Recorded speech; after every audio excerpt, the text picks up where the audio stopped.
Welcome in एक study. मैं हूँ एक यादव और इस वीडियो में हम देखने वाले हैं क्लास 10th एक्सरसाइज 3.1 के क्वेश्चन नंबर 1 का सॉल्यूशन। और इससे पहले की वीडियोस के लिंक आपको इस वीडियो के डिस्क्रिप्शन में मिल जाएंगे। और अगर आप साइंस की वीडियोस देखना चाहते हैं तो आप विजिट कर सकते हैं साइंस एक स्टडी 1024 पे। यहाँ पर आपको साइंस की वीडियोज़ मिल जाएंगी। तो इस क्वेश्चन को पहले समझ लेते हैं, फिर बात करेंगे इसके सॉल्यूशन की।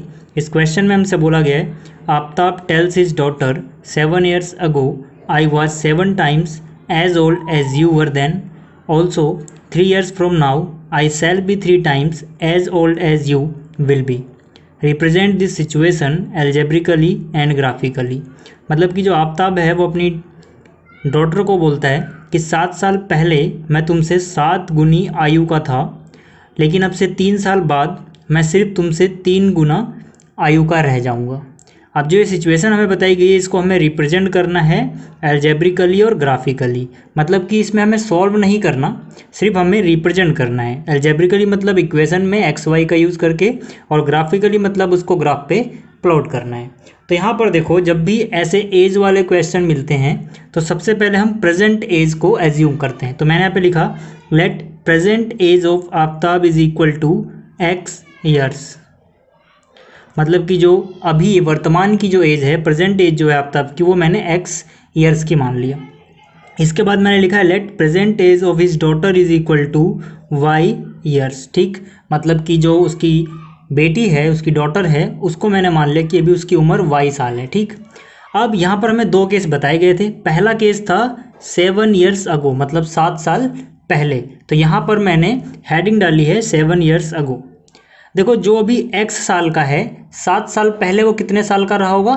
x से 7 कम। जैसे मान लीजिए अभी कोई 10 साल का है और आपसे पूछा जाए कि वो 7 साल पहले कितने साल का था, तो आप क्या करोगे?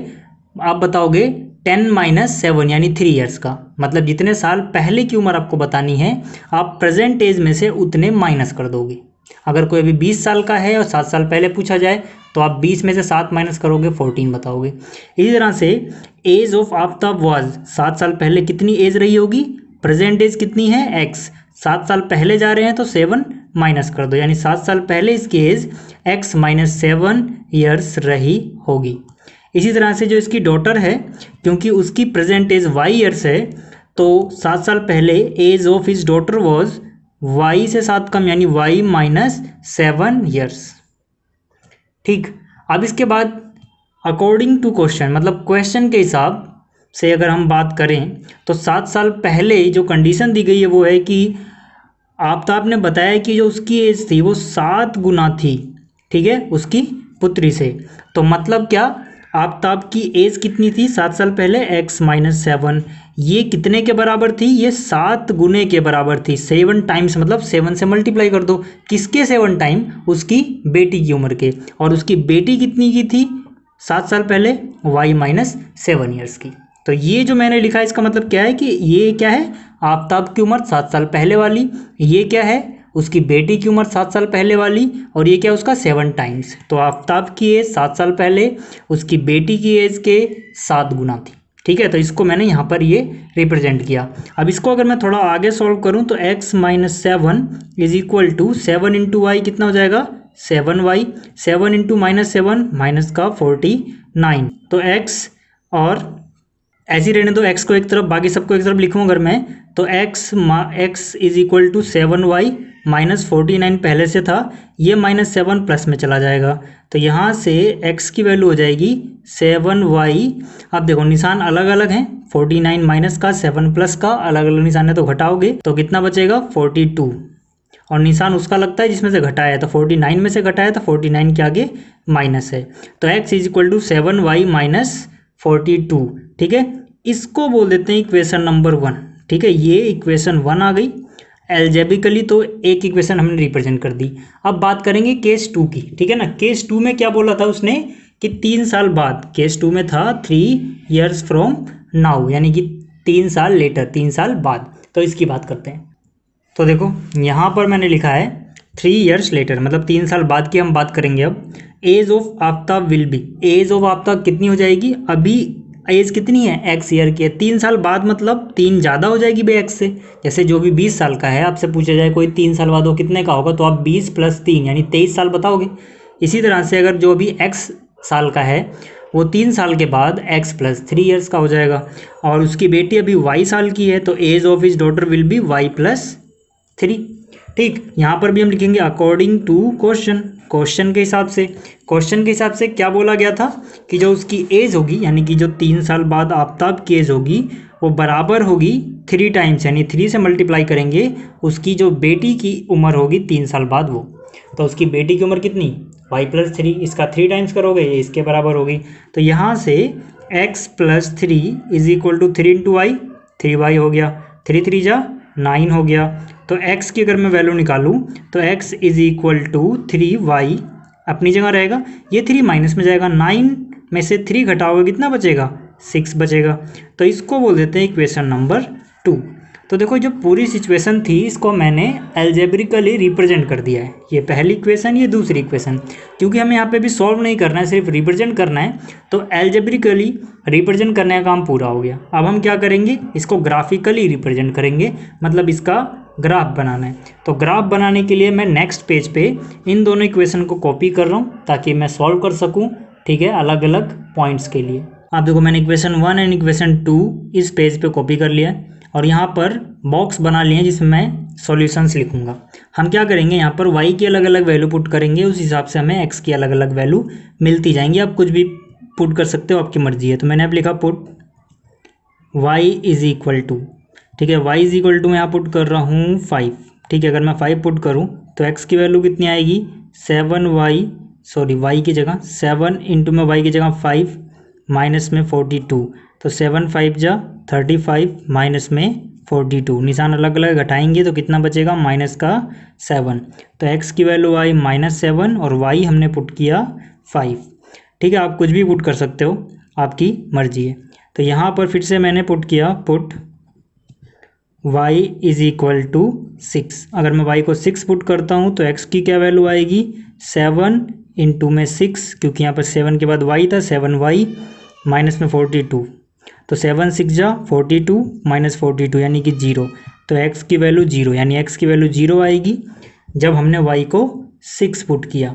इसी तरह से अगर मैं पुट करूँ, put y is equal to 7, तो x की कितनी वैल्यू आएगी, देखो 7 इंटू में y था, 7y माइनस 42, y की जगह 7 माइनस में 42, तो यहाँ से कितना, 7 से बन जा 49, 49 में से 42 जाएगा, कितना बचेगा 7, यानी x की वैल्यू आएगी 7। तो x की वैल्यू आ रही है 7 जब हम y को पुट कर रहे हैं 7, ठीक।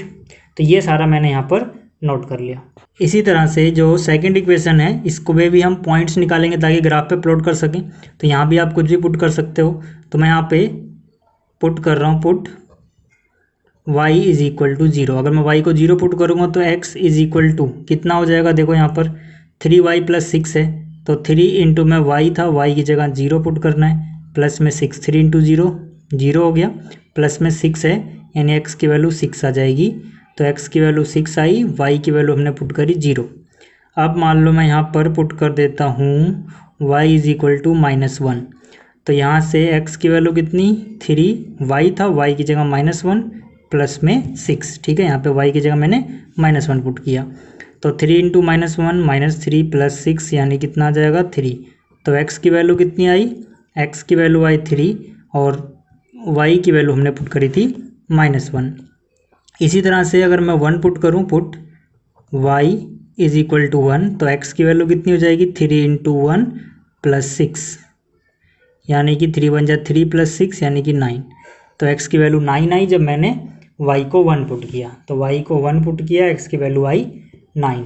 अब जो यहाँ से हमें मिला है डेटा, इसको हम ग्राफ पे रिप्रेजेंट करेंगे, ठीक। पहले बात करते हैं जो इक्वेशन 1 से हमें मिला है, ठीक है। देखो ये मैंने पहले डिविजन्स बना लिए हैं सारे, आपको ग्राफ पेपर पे बनाना है तो मैं लेकिन सिंपल पेपर पे बना रहा हूँ अभी। यहाँ पर x एक्सिस और ये y एक्सिस, ठीक है। तो यहाँ पर देखो पहला जो पॉइंट है वो है -7 और y है 5, तो x की वैल्यू -7, y की वैल्यू 5, तो x की वैल्यू x पे आएंगे -7, y प्लस 5 है मतलब 5 ऊपर चले जाएंगे, तो यहाँ कहीं, ठीक है। अभी मैं देखो अंदाजे से बना रहा हूँ, ये 5 और ये -7, ये हमें एक पॉइंट मिला। फिर है x 0 y 6, x जो है वो 0 यानी कि यहाँ पर, और y 6 यानी कि यहाँ पर। फिर अगला पॉइंट है x 7 y भी 7, x पे आप 7 जाओगे और y भी कितना, y भी 7 आ जाएगा।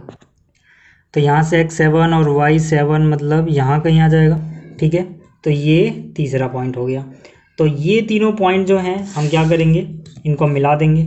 तो इन तीनों पॉइंट्स को मैं यहाँ पर एक लाइन के थ्रू मैच कर दे रहा हूँ। तो ये मैंने एक लाइन के थ्रू इन तीनों पॉइंट्स को मैच कर दिया। इस पॉइंट पे x की वैल्यू क्या थी -7 और y की वैल्यू क्या थी 5।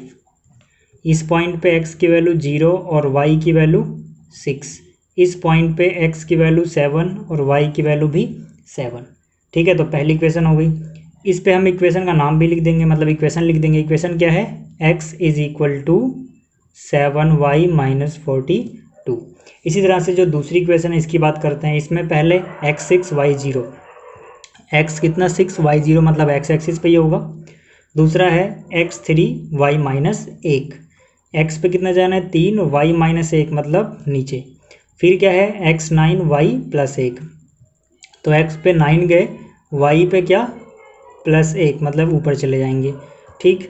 तो इन तीनों को भी अब क्या करना है हमें, इन तीनों पॉइंट्स को हमें मैच कर देना है। तो मैं ये तीनों पॉइंट्स भी मैच कर दे रहा हूँ।